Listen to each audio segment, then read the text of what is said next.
Hello and welcome to The Theory of Wrestling. My name is Ollie Burns and I perform on wrestling shows as Priscilla, Queen of the Ring. And this week I'm going to be bringing you a video which is pretty close to my heart. I'm not sure how familiar you are with myself as Priscilla, but I've been performing now for over 18 years. And during that time, I've spent most of my wrestling career performing in tag teams. I have held tag team gold in 5 different promotions with 9 different tag team partners. And during that time, I've had matches where people have cheered their house down, and I've had other matches where I've gone for my hot tag and my opponent is actually in the audience having a conversation with a fan, leaving me to it. So I have a few tips when it comes to what works and what doesn't. I find tag wrestling can be some of the most exciting wrestling out there because you've got all those moving pieces and that can tell an explosive story. However, if those moving pieces aren't in the right place, it can lead to some dire consequences. But don't worry, I have put together my top 5 tips for tag team wrestlers so you don't have to make those same mistakes. So pick up that pad and pen and look forward to learning about my top 5 tips for tag team wrestlers.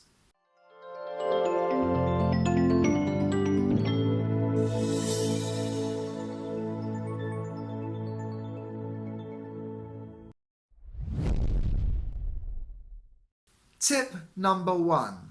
Practice tagging hands. This is going to sound wildly patronising, but if you don't practice tagging hands with your tag partner before you team, I almost guarantee you that you're gonna fuck it up.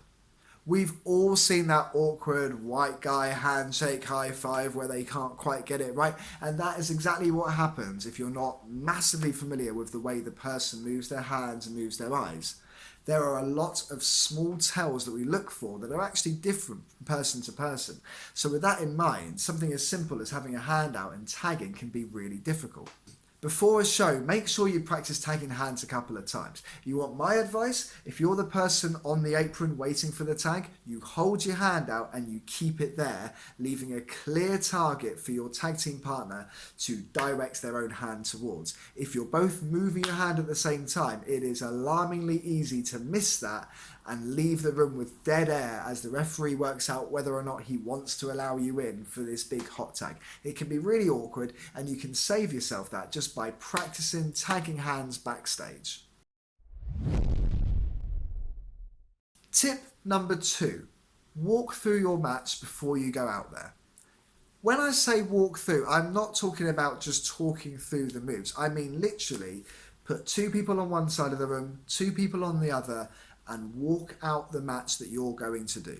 This is especially key if you're going to be having a big hot tag with lots of near falls, lots of moving people. What you'll find is that you can talk through it and in theory it makes sense. But when suddenly people are in different places, they're moving around, one person is powdered, they rolled out, and the other person isn't where you expected them to be, it can be really confusing and really disconcerting. Many a time I've been backstage with people that talk through a match and say, I'll come in and I'll do that and I'll do that and I'll do this, and then you come in and boff me, and then we go for the finish, right? And everyone seems to think that everybody else knows what they're talking about, but when you get out there, it turns out that nobody had the first clue what they were talking about, and everybody thought that other person was going to indicate when they actually got out there. So to avoid that from happening, just walk through the match. It might be a little bit embarrassing in front of your co-workers, but if you do it, you know that they know where everyone needs to be and everyone can go into the match a little bit less stressed. Tip number 3. Bit of positioning, faces to the back, heels to the front. During a tag team match, one of the key bits of drama is, will the big face make the hot tag ready to save their partner? And a really easy way to tell that story is by projecting that face's face to show the emotion as they look forward to making the tag.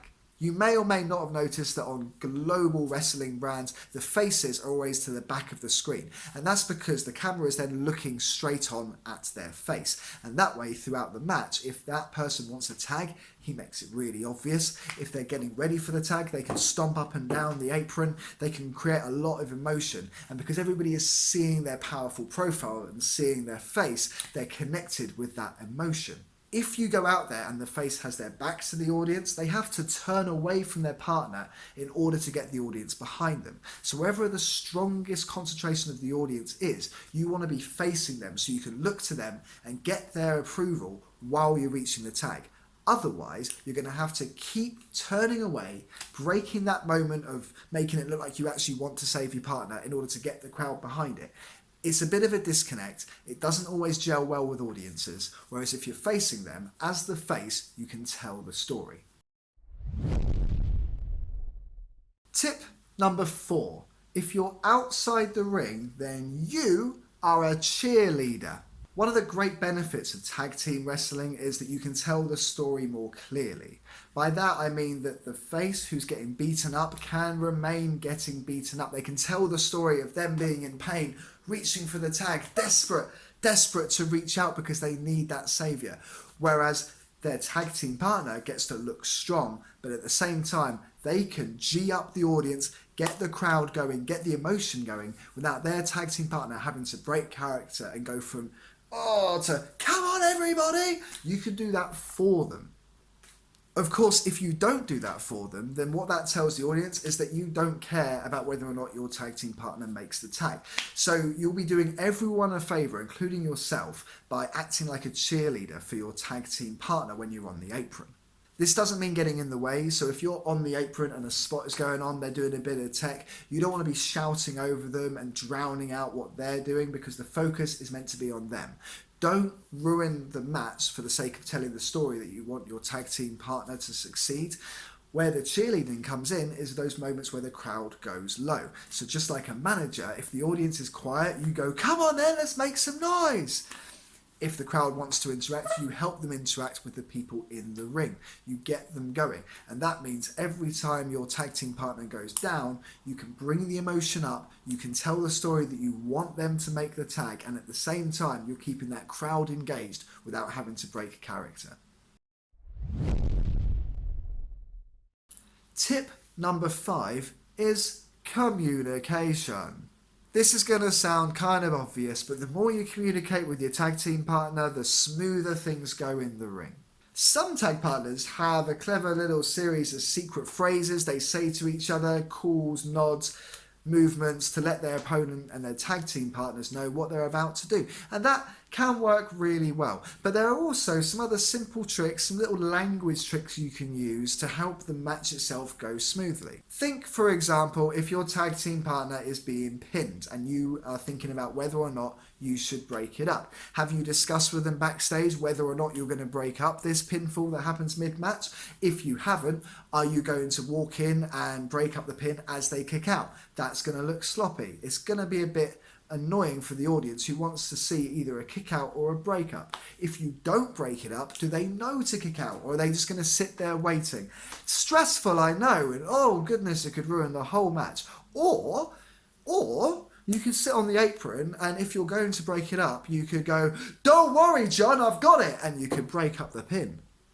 Or if you're not going to break it up, then you can sit on the apron and go, hey John, kick out, I can't get to you, kick out John. It doesn't have to be a clever little series of secret language. You can just communicate properly. It doesn't have to break the story. It can still tell the story. Just make sure before you go out that you have certain tells, that you know you can communicate to each other effectively, and make sure that you're not stepping over each other. It's very simple to see these little mistakes as they come up. So after a match, what happens? If there's any breakdown in communication, address it. Don't be annoyed with each other. Find out a way to communicate around it the next time. And you'll find that the next time, that mistake won't happen. There you have it, folks. That was my top 5 tips for tag team wrestling. I hope it's been helpful, but if you're a tag team wrestler and you have any really neat tricks you want to help us out with, drop it down in a comment below. Or if you've got any questions, you want some advice, you want to get the conversation going, then join the conversation. Drop us a message below, we'll message back and we will get the discussion going. Before you go, make sure you hit that subscribe button down below. That way you'll always get an email every time there's a new video out and you won't miss this weekly content as we help you with all the non-physical elements of professional wrestling. My name is Ollie Burns and I have been giving you my top 5 tips for tag team wrestlers. I hope it's been useful. If you've got any ideas for other videos, drop them down below. Whatever you do, keep studying.